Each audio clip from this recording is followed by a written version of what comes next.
कल प्रधानमंत्री जी ने पार्लियामेंट में 2 घंटे, शायद 2 घंटे 13 मिनट, 2 घंटे 13 मिनट भाषण किया। उसमें अंत में 2 मिनट उन्होंने मणिपुर की बात की।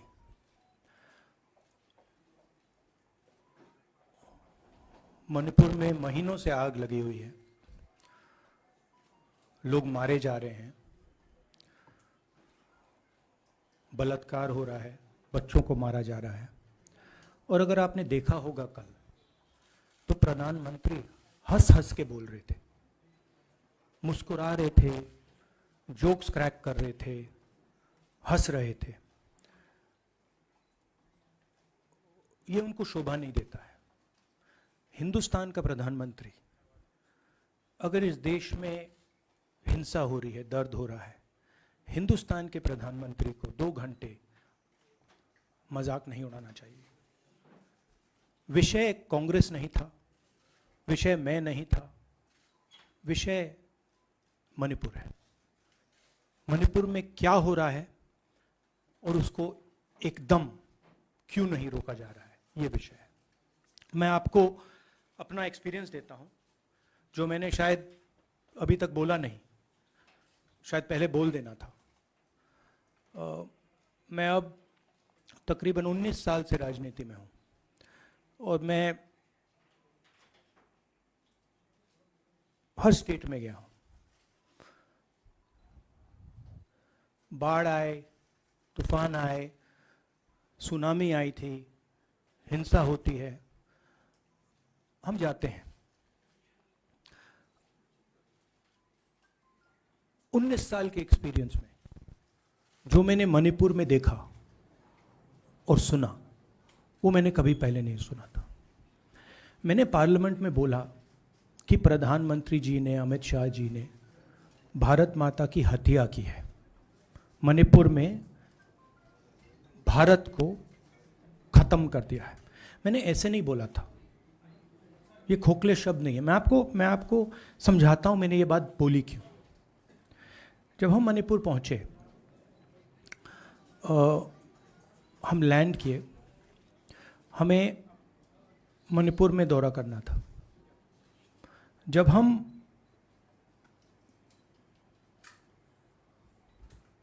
मेटे एरिया में गए, हमें साफ कहा गया था कि अगर आपकी सिक्योरिटी डिटेल में कोई भी कुकी होगा, उसको आप यहां मत लाइए क्योंकि हम उसको मार देंगे। और जब हम कुकी के एरिया में गए, हमें कहा गया अगर कोई मेथे आपकी सिक्योरिटी डिटेल में होगा, उसको आप मत लाइए, उसको हम गोली मार देंगे। हम जब गए, हमें मेतेज को परे करना पड़ा, हमें कुकीज को परे करना पड़ा। मतलब एक स्टेट नहीं है, आज 2 स्टेट है। स्टेट की हत्या कर दी गई है और उसको चीर दिया गया है। इसलिए मैंने बोला हिंदुस्तान की हत्या मणिपुर में बीजेपी ने कर दी है। और जब मैंने कल प्रधानमंत्री को देखा हंसते हुए, मजाक उड़ाते हुए, मैं समझ नहीं पा रहा था कि हिंदुस्तान का प्रधानमंत्री इस प्रकार से कैसे बोल सकता है। प्रधानमंत्री को यह पता नहीं लग रहा है कि हमारे देश में क्या हो रहा है। छोड़िए, नहीं जाना चाहते हैं, उसके भी कारण हैं, शायद मैं बता नहीं सकता हूं आपको, उसके कारण हैं। मगर अगर जा नहीं सकते हैं तो मणिपुर के बारे में बोले तो। हिंदुस्तान की आर्मी, आप सब जानते हो, सेना को आप जानते हो, जो मणिपुर में हो रहा है, हिंदुस्तान की सेना उसको 2 दिन में रोक सकती है, 3 दिन नहीं लगेंगे। अगर हिंदुस्तान की आर्मी को कहा गया कि यह तमाशा बंद करो, 2 दिन में यह तमाशा, ड्रामा बंद हो जाएगा। प्रधानमंत्री मणिपुर को जलाना चाहते हैं, आग बुझाना नहीं चाहते हैं। यह है सच्चाई। अब आप अपने सवाल पूछिए। Would you like me to say it in English? Huh? I watched the Prime Minister of India yesterday speaking for 2 hours, laughing, joking, लगावing naras in the parliament. The Prime Minister would say one line and the entire BJP would shout another nara. You know, the Prime Minister seems to have forgotten that the state of Manipur is on fire and has been on fire for 4 months. Women and children are dying over there. People are being murdered. Women are being molested, are being raped. And the Prime Minister of India is sitting in the middle of the parliament, shamelessly laughing. This is not about Rahul Gandhi. This is not about the Congress party. This is not about the opposition. This is about India. It's about our country. A state has been decimated. It has been destroyed. It does not exist anymore. And it has happened because of the politics of the BJP. Divide and rule and burn. That is why in my speech I said, Bharat Mata has been murdered in Manipur. It's very interesting. For the first time, the words Bharat Mata have been expunged from the parliament. It's an insult to those words. Whatever I said that is wrong. I have said Bharat Mata, which is an idea, which is the idea of India, where everybody lives peacefully, harmoniously, with affection, has been killed in Manipur. It's a fact. So, the word itself now cannot be spoken by the people of India. We cannot say Bharat Mata in parliament.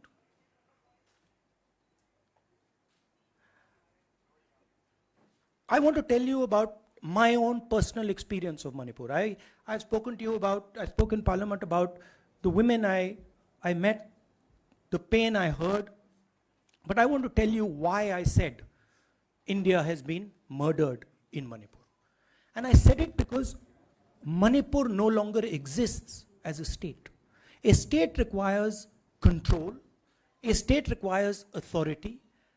That is disappeared in Manipur. It does not exist. And I saw this with my own eyes. When we went to Manipur, when we went to the Meitei area, we were categorically told that please ensure, we want you to come, we love you, but please ensure that if there are any cookies in your security detail, they do not come into our area or we will shoot them. When I went into the cookie area, we were told the same thing. We love you, we want you to come.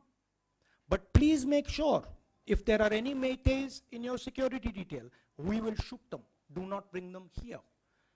Before going to the Meitei area, we had to remove all cookies from our security detail. Before going to the cookie area, we had to remove all Meiteis from our security detail.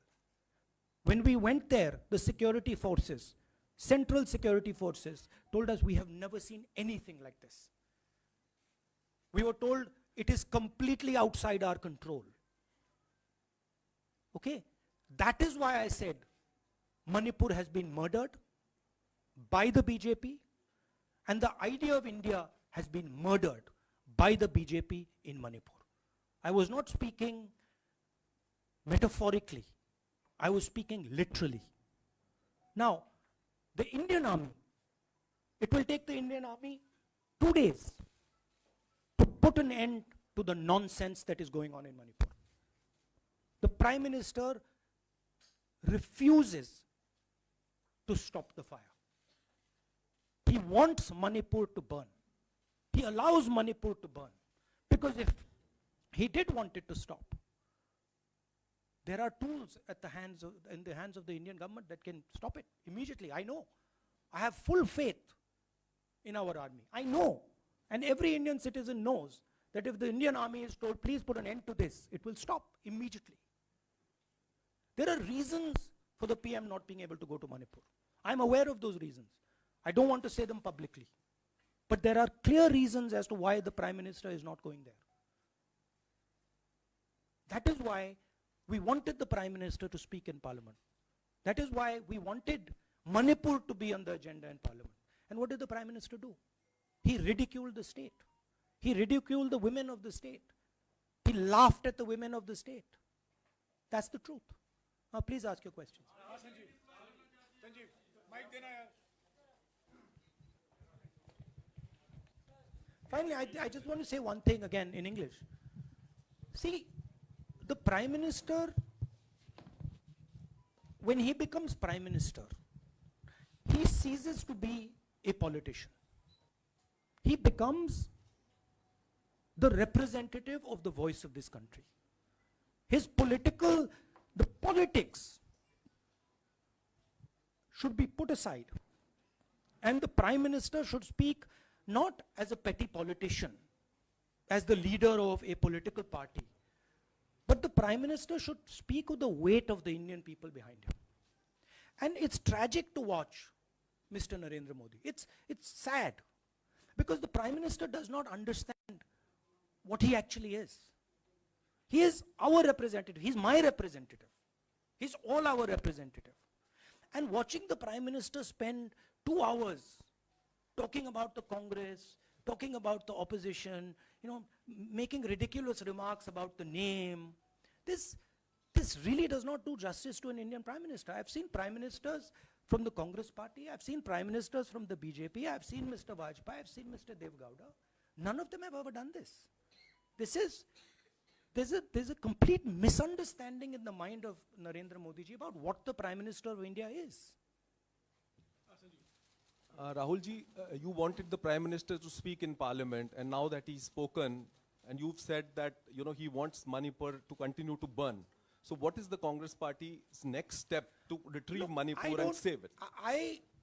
The only conclusion I can draw, because the Prime Minister has tools in his hand that can stamp out the fire in Manipur certainly within 3 or 4 days. But for some reason he's refusing to use those tools. Right? The Prime Minister could at least go to Manipur, talk to the communities, and say, I'm your Prime Minister. Let's start talking. It will be taken seriously. So I don't see any intention. Rahul ji कल ये भी प्रधानमंत्री ने अपने भाषण में कहा कि 2018 में ये लेके आए थे, 2023 में विश्वास प्रस्ताव लेके आए और 2023 में भी लाएंगे.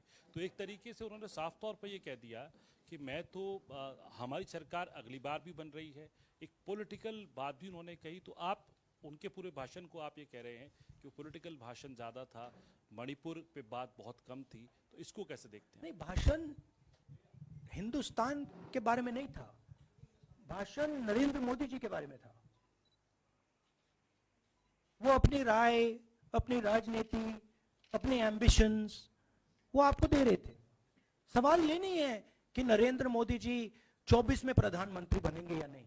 सवाल ये है कि मणिपुर जल रहा है, महिलाओं का बलात्कार हो रहा है, लोग मारे जा रहे हैं. सवाल ये है, अगर ये प्रधानमंत्री कहना चाहते हैं तो ये पब्लिक मीटिंग में कहें. मजाक बनाना चाहते हैं तो जब मणिपुर नहीं चल रहा है तो करें. बट प्रधानमंत्री को ये समझ आनी चाहिए, बात समझ आनी चाहिए कि पार्लियामेंट में जो चर्चा हो रही थी वो उनके बारे में नहीं थी, वो मणिपुर के बारे में थी. सर नमस्कार. कल प्रधानमंत्री ने बार बार कांग्रेस का नाम लिया और ये आरोप लगाया कि नॉर्थ ईस्ट और मणिपुर की सारी समस्याओं के कांग्रेस जिम्मेदार. आप क्या जवाब देंगे? नहीं, अभी मैंने बोला ना, वही तो जवाब है. मुझे प्रधानमंत्री को जवाब देने की जरूरत नहीं है. मैं सिर्फ ये कह रहा हूं कि एक स्टेट की हत्या की गई है, भारत माता की हत्या कर दी गई है मणिपुर में. भारत माता की हत्या मणिपुर में कर दी गई और प्रधानमंत्री लोकसभा में मजाक उड़ा रहे हैं, हंस रहे हैं, नारे लगवा रहे हैं. मुझे क्या जवाब देने की जरूरत है?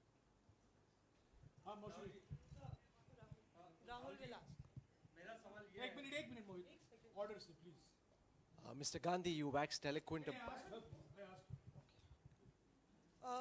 राहुल, आपने बोला कि प्रधानमंत्री ने बोला सदन में कि गृह मंत्री अमित शाह ने विस्तार से जवाब दे दिया. अमित शाह साहब ये कहते हैं कि मणिपुर के सीएम को हटाने की जरूरत इसलिए नहीं है क्योंकि उन्होंने हमारी पूरी बात सुनी और वो कभी भी कोई हमने डीजीपी चेंज किया, डीजीपी चेंज कर दिया, उन्होंने जो भी प्रशासनिक व्यवस्था हम चेंज करना चाहते थे, इसलिए मणिपुर सीएम को हटाने मणिपुर की सीएम, जब मैं मणिपुर गया, मणिपुर सीएम ने जो मणिपुर में हजारों वेपन्स जो लूटे गए, वो मणिपुर सीएम के नीचे ही हुआ। तो क्या अमित शाह चाहते थे कि ये हजारों वेपन्स लूटे जाएं?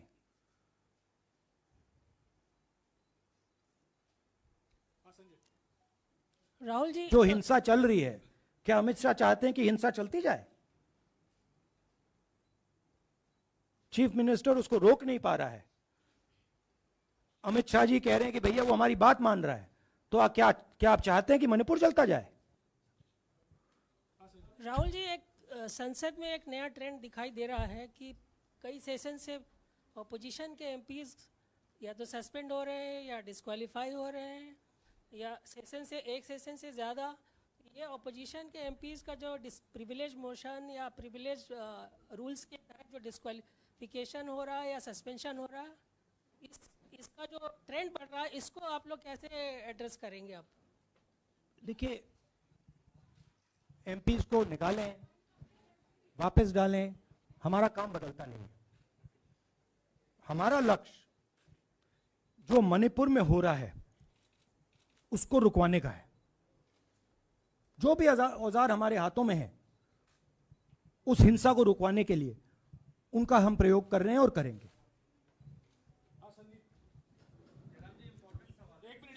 Yeah, Mr. Gandhi, you talked about using the army, deploying the army to control violence. You spoke that in Parliament. You've repeated here. But the BJP has criticized you and even previous Congress governments, saying that we want to solve the issue through dialogue. And they've criticized that in the 60s, in 64, the Mizo National Famine Front was bombed by the Indian Army, by the Indian Air Force. So they said that, you know, they do not believe I have never heard in my entire career, I have never been told anywhere I have been in India that if you take this person as a security officer with you, we will put a bullet in his head. I have never heard it. And I heard it twice in Manipur. That means there is no dialogue in Manipur. There is pure violence taking place in Manipur. The first step is to stop the violence, put an end to it. I point out the army, but what I mean is that the Prime Minister has multiple instruments in his hands. He's not using them. It's been burning for 4 months. He's doing nothing and he's laughing. I'm amazed people can't see this. That he's sitting in Parliament and laughing. Jairam ji, Last question. Jairam जी, मोहित दुबे हूँ news nation से। आपने 37 minute का भाषण। जयराम जी, राहुल जी नहीं, मतलब आप मुझसे जयराम कर रहे हैं या उनसे? राहुल जी, जय सिया राम। राहुल जी, आपने 37 मिनट का भाषण लोकसभा के भीतर दिया और 37 मिनट में सिर्फ आपको करीब 14 मिनट ही दिखाया गया, बाकी आपके चेहरे पे कैमरा नहीं था। और आप मणिपुर गए, मैक्सिमम टाइम आपने मणिपुर के ऊपर बोला। इस परंपरा को आप किस तरीके से देखते हैं? पता नहीं, शायद कॉन्ट्रडिक्शन है। शायद पीएम मेरा चेहरा टीवी पे नहीं देखना चाहते, मगर फिर पीएम मेरी वीडियो के बारे में बात करते हैं। तो पता नहीं क्या है, बट मुझे लगता है शायद उनको मेरा चेहरा टीवी पे देखना अच्छा नहीं लगता। कोई प्रॉब्लम नहीं है। जो मैंने बोलना था, देखिए, मुझे अपना काम करना है। मैं जानता हूं कि मीडिया पे कंट्रोल है, लोकसभा राज्यसभा टीवी पर कंट्रोल है, वो उसके बारे में मैं कुछ ज़्यादा नहीं कर सकता हूं, मगर मुझे अपना काम करना है। मैं अपने काम को करता हूं। जहां भी भारत माता पर आक्रमण होगा वहां मैं आपको खड़ा मिलूंगा, भारत माता की रक्षा करते हुए मिलूंगा।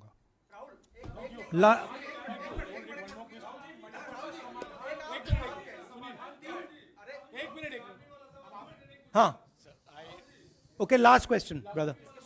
The Supreme Court has already said what it has in terms of a constitutional breakdown, as well as now, you are asking for the army. Do you believe that Article 356 is the only way out? Or I'm not asking for anything. Please don't misunderstand. It is not my place to decide which tool the Prime Minister can use, which instrument he should use. I am pointing out that there are multiple instruments that the Prime Minister has at his disposal, and he is not using a single one. I'm pointing out that Manipur has been burning now for 4 months, and the Prime Minister is in a very good mood. He's sitting in Parliament, he's laughing, he's joking, his entire cabinet is in giggles. This to me seems completely insane. This has got to stop.